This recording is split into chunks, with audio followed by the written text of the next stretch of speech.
नमस्ते। आप देख रहे हैं am selection point YouTube channel, जहां पर आपको करवाई जाती है सरकारी भर्ती परीक्षाओं की तैयारी। तो आज की क्लास में अपन भौतिक प्रदेशों को पढ़ेंगे। आपने भौतिक प्रदेशों को डिटेल से बहुत पढ़ा है, परंतु एग्जाम टाइम में आपको वो डिटेल जो है 10-15 पेज की वो रिवीजन नहीं हो पाती है। इसके लिए आपको शॉर्ट नोट्स बनाना जरूरी होता है। अगर नहीं बना पाते हो, इस वीडियो को देख करके भी आप शॉर्ट नोट्स बना सकते हैं। शॉर्ट नोट्स आपको एग्जाम से पहले रिवीजन करने के लिए बहुत ही अच्छे रहते हैं, ताकि आसानी से रिवीजन हो पाता है। और बड़े बड़े अगर नोट्स होंगे विस्तृत रूप से, तो वो अपने रिवीजन नहीं हो पाता, क्योंकि सारे टॉपिक का रिवीजन करना जरूरी होता है एग्जाम से पहले। देखो, पश्चिम मरुस्थलीय प्रदेश, इसकी उत्पत्ति 33 सागर से हुई है। अरावली पर्वतीय प्रदेश की गोंडवाना लैंड से हुई है। और पूर्वी मैदानी प्रदेश की 33 सागर से हुई है। दक्षिण पूर्वी पठारी प्रदेश की उत्पत्ति गोंडवाना लैंड से हुई है। तो याद रखना कि ये है 33 सागर, ये भी 33 सागर। तो अपन को आसानी से याद हो जाएगा कि मरुस्थल और मैदान जो है वो 33 सागर से जिसकी उत्पत्ति हुई है वो है मरुस्थल और मैदान। ठीक है। पठार और पर्वत दोनों की उत्पत्ति गोंडवाना लैंड से हुई है। तो इसको अपन एक ट्रिक से याद रख सकते हैं, MT और G और P। ठीक है। तो G से याद हो जाएगा गोंडवाना लैंड, P से पठार और पर्वत, और T से 33 सागर, मैदान, मरुस्थल। ठीक है।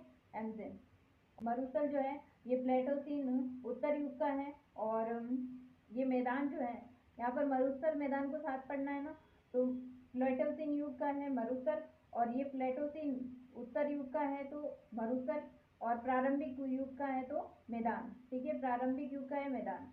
तो प्लेटोसीन दोनों में ये याद रखना। और अरावली और पठार, ठीक है, ये अरावली पर्वतीय प्रदेश है, तो पर्वत और पठार, क्री और के, प्री कैम्ब्रियन युग का है ये अरावली पर्वतीय प्रदेश, और क्रिएटिसिस युग का है पठारी प्रदेश।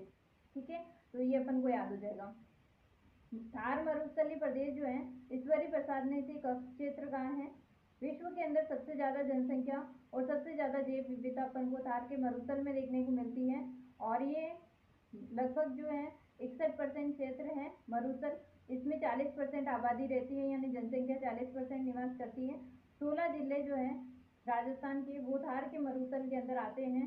जैसलमेर, बाड़मेर, बालोतरा, जालोर, ब्यावर, फलोदी, डीडवाना कुचामन, पाली, जोधपुर, नागौर, बीकानेर, गंगानगर, और हनुमानगढ़, चूरू, सीकर और झुंझुनू, ये 16 जिले जो हैं थार के मरुस्थल के अंदर आते हैं। राजस्थान के अंदर सबसे कम जनघनत्व कहाँ पर है, तो थार के मरुस्थल के अंदर है।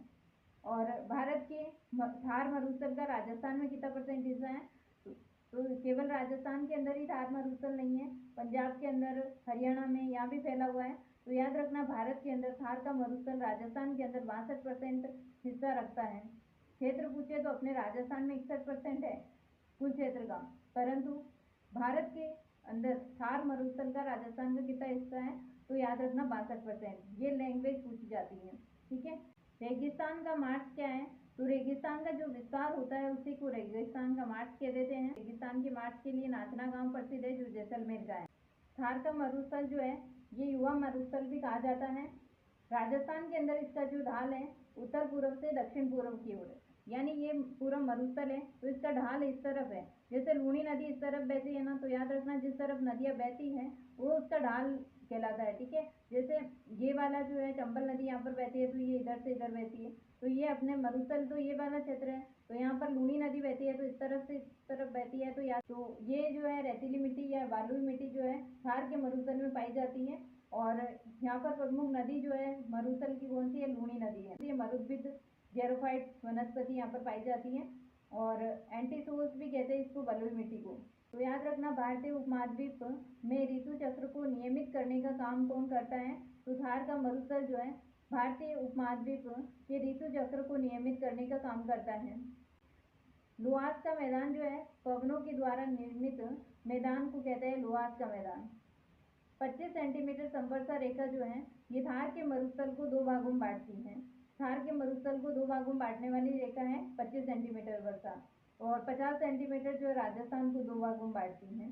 थार का मरुस्थल जो है ये भी 2 भागों में बांटा गया है, एक तो शुष्क रेतीला प्रदेश और एक अर्ध शुष्क प्रदेश।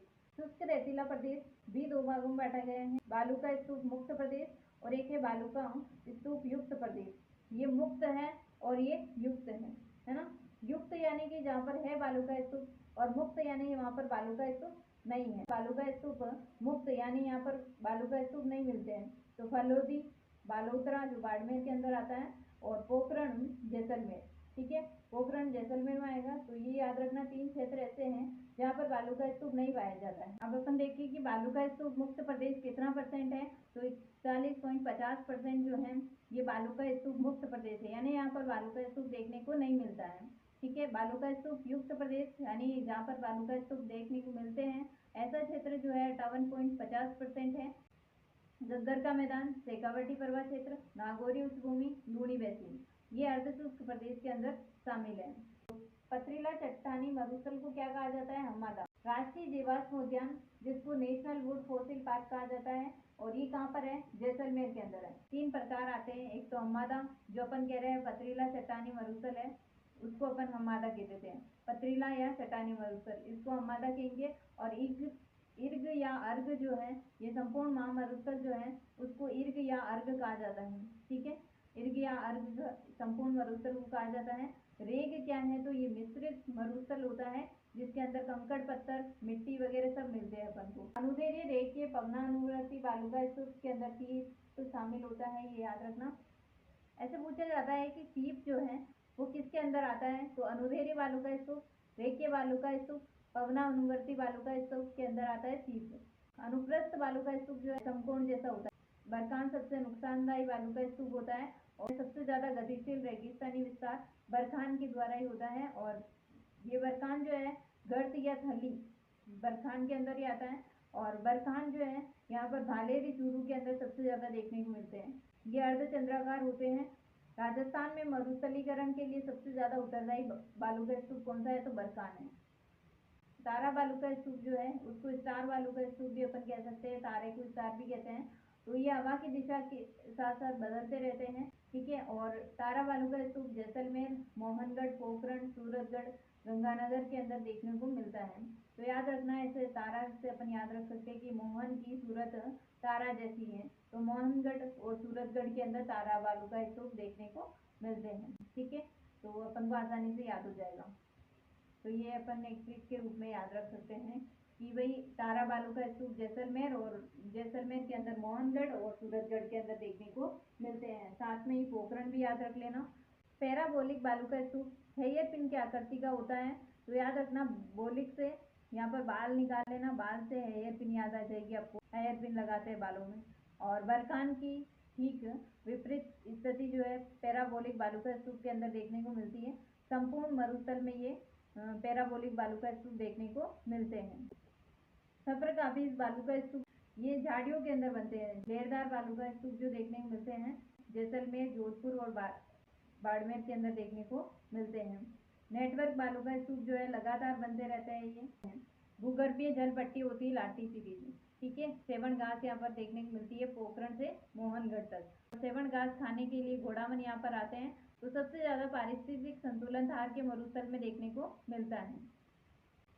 लाठी सीरीज को थार का नकल स्थान भी कहा जाता है। थार के मरुस्थल के अंदर घासें देखने को मिलती है, जैसे सेवण है, धामण है, करड़ है, अंजन है, सुंगनी है। घासें पूछ लेते हैं एग्जाम के अंदर कि सेवण, धामण, करड़, अंजन ये क्या है? तो थार के मरुस्थल में पाई जाने वाली घासें हैं। अर्धशुष्क प्रदेश के अंदर गग्गर का मैदान, ये हनुमानगढ़ और गंगानगर वाला क्षेत्र होता है। पाट के द्वारा निर्मित मैदान जो है उसको हनुमानगढ़ के अंदर नाली या पाट के रूप में कहा जाता है। गग्गर का मैदान बग्गी क्षेत्र, ठीक है, हनुमानगढ़ गंगानगर में ही देखने को मिलता है। अर्धशुष्क प्रदेश जो है ये इधर तो होगा गग्गर का मैदान ऊपर, यहाँ पर शेखावटी प्रदेश, शेखावटी, सीकर, चूरू, झुंझुनू वाला, और यहाँ पर गग्गर का मैदान जो है गंगानगर हनुमानगढ़ वाला क्षेत्र।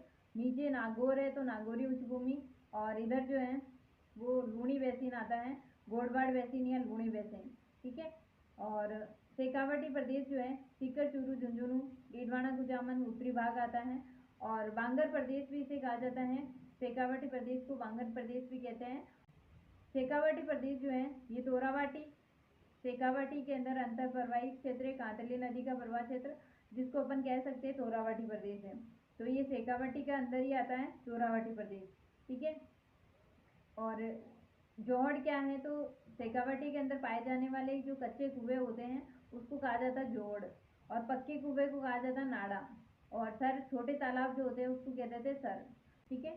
तो नागौरी उच्च भूमि जिसकी ऊंचाई 300 से 500 मीटर के मध्य है, और मकराना क्षेत्र जो है संगमरमर जमाव क्षेत्र है, और इधर मांगलो श्रेणी जो है इसमें जिप्सम के जमाव सबसे ज़्यादा देखने को मिलते हैं। मकराना वाले में संगमरमर के जमाव देखने को मिलते हैं, और जायल श्रेणी के अंदर फ्लोराइड के क्षेत्र ज़्यादा देखने को मिलते हैं। कुबड़ पट्टी, बांका पट्टी और होचफेल्ड जो नागौर और अजमेर के मध्य फ्लोराइड युक्त जल पट्टी है। गोडवाड़ प्रदेश लूणी बेसिन को कहा जाता है।